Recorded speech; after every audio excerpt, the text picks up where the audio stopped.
சட்டம் ஒழுங்கு பராமரிக்கப்படுகிறது என்று ஒரு நாட்டினுடைய முதலமைச்சரே இந்த மாநிலத்தினுடைய நிலவரம் தெரியாமல் பேசிக் கொண்டிருக்கிறார். இன்றைக்கு வரி உயர்வு மட்டுமல்ல, கட்டண உயர்வு மட்டுமல்ல, சட்டம் ஒழுங்கு சீர்கெட்டிருக்கிறது. போதைப் பொருள் நடமாட்டத்தின் காரணமாக சமுதாயமே சீரழித்து கிடக்கிறது. மக்கள் அச்சத்தோடு வாழ்ந்து கொண்டிருக்கிறார்கள். பெண்களுக்கு பாதுகாப்பு இல்லை. இப்படிப்பட்ட நிலைமைதான் இன்றைக்கு இந்த அடியா திமுக அரசிலே இருந்து வருகிறது என்பதை நான் இங்கே சுட்டிக்காட்ட விரும்புகிறேன். எனவே மக்கள் தெளிவாக இருக்கிறார்கள். இன்றைக்கு அனைத்து இந்திய அண்ணா திராவிட முன்னேற்ற கழகத்துடைய தேர்தல் அறிக்கை அற்புதமாக நம்முடைய எடப்பாடியார் அவர்களால் தயாரிக்கப்பட்டு வெளியிடப்பட்டிருக்கிறது. எல்லா தரப்பு மக்களையும் கவரக்கூடிய அந்த தேர்தல் அறிவிப்பை இங்கே இருக்கிற நீங்கள் எல்லாம் மக்களிடம் சென்று சேர்க்க வேண்டும். எனவே அப்படி என்னென்ன அறிவிப்புகளை செய்திருக்கிறார் என்பதை மக்களுக்கு நீங்கள் எடுத்துச் சொல்லி அவர்களிடம் அவருடைய ஆதரவை பெறுவதற்கு நீங்கள் முயற்சிகளை மேற்கொள்ள வேண்டும். ஒரே ஒரு உதாரணம், இன்றைக்கு நம்முடைய பொதுச் செயலாளர்கள் வெளியிட்டிருக்கிற அந்த அறிக்கையில் நம்முடைய வீரபாண்டி தொகுதி விவசாய பகுதி என்பதற்காக சொல்லுகிறேன். விவசாய கூட்டுறவு கணக்கில் முழுமையாக தள்ளுபடி செய்யப்படும் என்ற அறிவிப்பை எடப்பாடியார் சொல்லியிருக்கிறார். ஆனால் அந்த அறிவிப்பு திமுகவிட இடம்பெறவில்லை. அந்த திமுக கூட்டணியிலே இருக்கிற மார்க்சிஸ்ட் கம்யூனிஸ்ட் கட்சியுடைய மாநில செயலர் சண்முகம் அவர்கள் முதலமைச்சர் ஸ்டாலினிடம் கேட்கிறார், விவசாய கடனை தள்ளுபடி செய்வதற்கான அறிவிப்பை ஏன் நீங்கள் தேர்தல் அறிக்கையை சொல்லவில்லை என்று சொல்லுகிறார். அதற்கு ஸ்டாலின் என்ன பதிலை சொன்னார் என்று சண்முகமே சொல்லுகிறார். அதாவது மத்திய அரசாங்கம் இப்பொழுது சமீபத்திலே இயற்றிய கூட்டுறவு சட்டத்தின்படி மத்திய அரசாங்கத்துடைய அனுமதி இல்லாமல் கூட்டுறவு கடனை விவசாய கடனை தள்ளுபடி செய்ய முடியாது. அதனால்தான் நாங்கள் சேர்க்கவில்லை. அப்படி சேர்த்தால் மத்திய அரசு எங்களுக்கு உதவாது. எனவே சேர்த்து விட்டு செய்ய முடியும் என்று சொன்னால் எங்களை குறை சொல்லுவார்கள். எப்படி நீட்டுக்கு அதே போல கல்வி கடனுக்கு எல்லாம் சொல்லி இன்றைக்கு மக்கள் மத்தியிலே இன்றைக்கு விமர்சனம் செய்கிற அளவிற்கு அவர்கள் நடந்து கொள்கிறார்கள். அதை போல இதை கூட ஒரு விவசாயிகளுக்கு நன்மை செய்வதை கூட செய்யவில்லை. ஆனால் நம்முடைய எடப்பாடியார் அவர்கள் சொல்லியிருக்கிறார் என்று சொன்னால் மத்திய அரசாங்கத்துடைய அனுமதி இந்த சட்டப்படி பெற வேண்டும் என்று சொன்னால் நிச்சயமாக மத்திய அரசாங்கத்துடைய அனுமதியை நம்மாலே பெற முடியும். காரணம், நம்மோடு கூட்டணியிலே இந்த தேசிய கட்சியான பாஜக இருக்கிறது. மோடி அவர்கள் மத்தியிலே ஆண்டு கொண்டிருக்கிறார். எனவே அவருடைய ஆதரவோடு நிதியை பெற முடியும். இன்னும் சொல்ல போனால் அதிக திட்டங்களை பெற முடியும். 4 ஆண்டு காலத்திலே அப்படிப்பட்ட திட்டங்களையும் நிதிகளையும் பெற்று சாதனை படைத்துள்ளார் நம்முடைய மாண்பு எடப்பாடியார் அவர்கள். அப்படி இல்லை என்று சொன்னால் தமிழ்நாட்டிலே ஒரே ஆண்டில் 11 மருத்துவக் கல்லூரி நிச்சயமாக நமக்கு கிடைத்திருக்காரு. இன்றைக்கு தஞ்சை டெல்டா பகுதியை பாதுகாக்கப்பட்ட வேளாண் மண்டலமாக ஆக்கியிருக்கிறார் என்று சொன்னால் அதுவும் மத்திய அரசாங்கத்தோட உதவியோடுதான். இப்படியே சொல்ல வேண்டும். நம்முடைய சென்னை சென்ட்ரல் ரயில்வே ஸ்டேஷனுக்கு புரட்சி தலைவர் எம்ஜிஆர் பெயரை வைக்க வேண்டும் என்று நாடாளுமன்ற பிரச்சார கூட்டத்திலே, சென்னையிலே நடந்த பிரச்சார கூட்டத்திலே நம்முடைய மாண்பு எடப்பாடியார் அவர்கள் ஒரே வேண்டுகோள் தான் வைத்தார். ஒரே வாரத்தில் அந்த ரயில்வே ஸ்டேஷனுக்கு மோடி அவர்கள் நம்முடைய பாரத ரத்னா எம்ஜிஆருடைய பெயரை வைத்தார் என்று சொன்னால் நாம் இணக்கமாக இருப்போம்.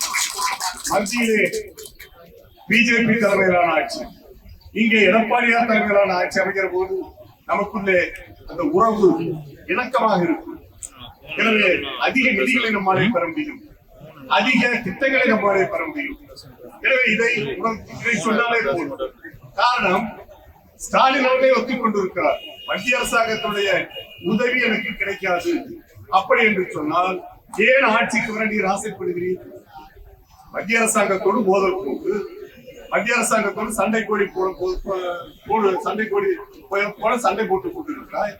மத்திய அரசாங்கத்துடைய உதவி கிடைக்காது என்று தெரிந்தும் ஏன் இந்த தேர்தலை வீழ்வுக்கு நீங்கள் வெற்றி பெற்று ஆட்சி வைக்க வேண்டும் என்று சொல்லுகிறீர்கள்? உரிமையை பெறுகிறார். எந்த உரிமையை பெற்றீர்கள்? 17 ஆண்டு காலம் ஆட்சியிலே இருந்தீர்கள், காங்கிரசிலும் இருந்தீர்கள், பிஜேபியிலும் இருந்தீர்கள். உங்களாலே இழக்கப்பட்ட, நீங்கள் காரணமாக இருந்த இழந்த எத்தனை உரிமைகளை இவ்வளவு காலம் நீங்கள் மீட்டிருக்கிறீர்கள்? இப்பொழுது புதிதாக என்ன மீட்கப் போகிறீர்கள்? இதற்கு நீங்கள் பதில் சொல்ல வேண்டும். ஆக இன்றைக்கு நிலைமை அவர்களுக்கு சாதகமாக இல்லை. எனவேதான் இன்றைக்கு ஏதோ உணர்த்தி கொண்டிருக்கிறார்கள். இன்றைக்கு நம்முடைய கூட்டணியை பொறுத்தவரையில இன்றைக்கெல்லாம் கூட்டணி கட்சியுடைய தலைவர்களுடைய பேச்சு உற்சாகமாக இருக்கு, நம்மளை ஊக்குவிக்கிறமாக இருக்கு.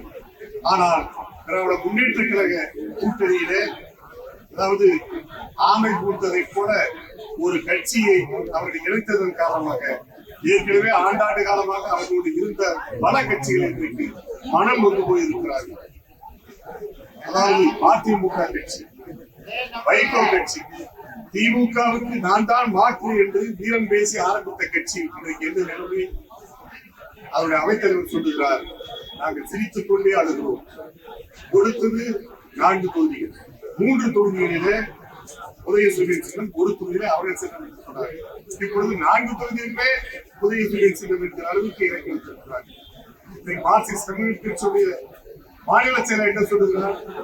எங்களுக்கு சிறுத்தையும் இல்லை, அதிருப்தியும் இல்லை. விசிக தலைவர் திருமாவளவன் முழுக்க அதிருப்தியோடு இருக்கிறார். அவருக்கு அங்கே இருப்பதற்கு பிடிக்கவே இல்லாத ஒரு நிலைமையில் இருக்கிறார். எனவே அவர்கள் எல்லாம் இன்றைக்கு தேர்தலிலே எப்படிப்பட்ட நிலைமையை எடுப்பார் என்று தெரியவில்லை. காரணம், இன்றைக்கு நவகிரக கூட்டணிகளாகத்தான் இந்த திமுக கூட்டணி கட்சியில் இருக்கிறது. இந்த நவகிரகத்தை கோயிலிலே பார்த்தால் ஒரு கிரகத்தினுடைய முகத்தில் ஒரு கிரகம் பார்க்கிறார். அத்துணை கிரகத்துக்கும் தோஷம் உள்ள அந்த நவகிரகங்களாகத்தான் இன்றைக்கு திமுக கட்சியில் இருக்கிற பல்வேறு அந்த கட்சிகள் இருக்கின்றது. அவர்களும் திருப்தியாக இல்லை. ஆனால் முதலமைச்சரும் துணை முதலமைச்சரும் அதாவது பொய்யையே மூலதனமாக்கி பொய்யையே சொல்லி மக்களை ஏமாற்றி பணத்தால் மக்களுடைய வாக்குகளை விலைக்கு வரலாம் என்று நினைத்துக் கொண்டு சொல்லிக் கொண்டிருக்கிறார். உதயநிதி சொல்லுகிறார், நம்முடைய பொதுச்செயலர் எடப்பாடி அவர்களை பற்றி என்ன சொல்லுகிறார்? நாம் முரட்டடிமையா? எனக்கு அர்த்தம் புரியவில்லை. என்ன முரட்டடிமை? அதாவது அடிமைப்படுத்துவதற்கு தான் அந்த அடிமை பற்றி தெரியும். நீங்கள் எங்களை முரட்டு அடிமை என்று சொல்லுகிறீர்கள். ஆனால் நீங்கள் உங்களுடைய கூட்டணி கட்சிகளை ஒத்தடிமைகளாக வைத்துக் கொண்டிருக்கிறீர்கள். ஒத்தடிமைகளாக வைத்துக் கொண்டு நீங்கள் பெரியவர்கள் தன்பாரில நீங்கள் ஆட்சி நடத்திக் கொண்டிருக்கிற நீங்கள் எங்களை பார்த்து எங்களுடைய பொதுச் செயலாளரை பார்த்து புரட்டடிமை என்று சொன்னால் என்ன புரட்டடிமை? அதற்கு அவர் எதை எடுத்தாலும் டெல்லியைத்தான் நாம் எதிர்நோக்கி டெல்லியைத்தான் நம்பி இருக்கிறோம். டெல்லியில் இருந்தால் நமக்கு உத்தரவு இருந்தால் நான் ஒரே ஒரு நிகழ்ச்சியை மட்டும் சொல்லி நிறைவு செய்யலாம் என்று கருதுகிறேன். இப்பொழுது கூட்டணி அமைக்கப்பட்ட நம்முடைய கட்சி எப்படி நம்முடைய பொதுச் செயலர் சாதுரியமாக அந்த கூட்டணியை வடிவமைத்தார் உங்க அத்தனை பேருக்கும் தெரியும். 4 நாட்கள் எம்ஜிஆர் மாளிகையில் சென்னையில் அத்துணை கூட்டணி கட்சி தலைவர்களையும் எம்ஜிஆர் மாளிகைக்கு அழைத்து 4 நாட்களில் கூட்டணியை முடித்து தொகுதி பட்டியலை வைத்து வேட்பாளர்கள் அறிவித்து இன்றைக்கு தமிழ்நாடு ஒரு சுற்றுப்பயணத்தை மேற்கொண்டு இன்றைக்கு பிரச்சாரம் செய்து வருகிறார். ஆனால் அங்கே எந்த நிலைமை? அங்கே 40 நாட்கள் ஆகி இன்னும் வேட்பாளர்கள் அறிவிக்க முடியாத ஒரு சூழ்நிலை. எனவே நீங்கள் பணிகளை துவக்கி விட்டீர்கள். அதே வேகத்தில் நான் சொன்னதை போல அந்த 100 மீட்டர் ஓட்டப்பந்தயத்திலே எப்படி ஆரம்பத்திலேயே அந்த ஓட்ட வேகத்தை நீங்கள் துவக்கி ஓடுவோம், அதுபோல நீங்கள் ஓடி வெற்றி கோட்டை தொட்டு அந்த வெற்றியை நீங்கள் பெற்றுத் தர வேண்டும் என்று இங்கே வருகிறந்திருக்கிற அத்துணை கூட்டணி கட்சிகளுடைய தலைவர்களை எல்லாம் வேண்டியை கேட்டு இந்த அளவிலே எனக்கு இந்த அலுவலகத்தை திறந்து வைக்கிற ஒரு வாய்ப்பை நம்முடைய எடப்பாடியார் அவர்களும் நம்முடைய ஆற்றல் மிக்க மாவட்ட கழக செயலாளர் அன்பு சகோதரர் இளங்கோ அவர்களும் எனக்கு அளித்ததற்கு அவர்களுக்கு நான் நன்றி தெரிவித்து இன்னும் கொஞ்ச நேரத்திலே மாவட்ட கழக செயலாளர் இங்கே வர இருக்கிறார். அவர் வந்து நம்முடைய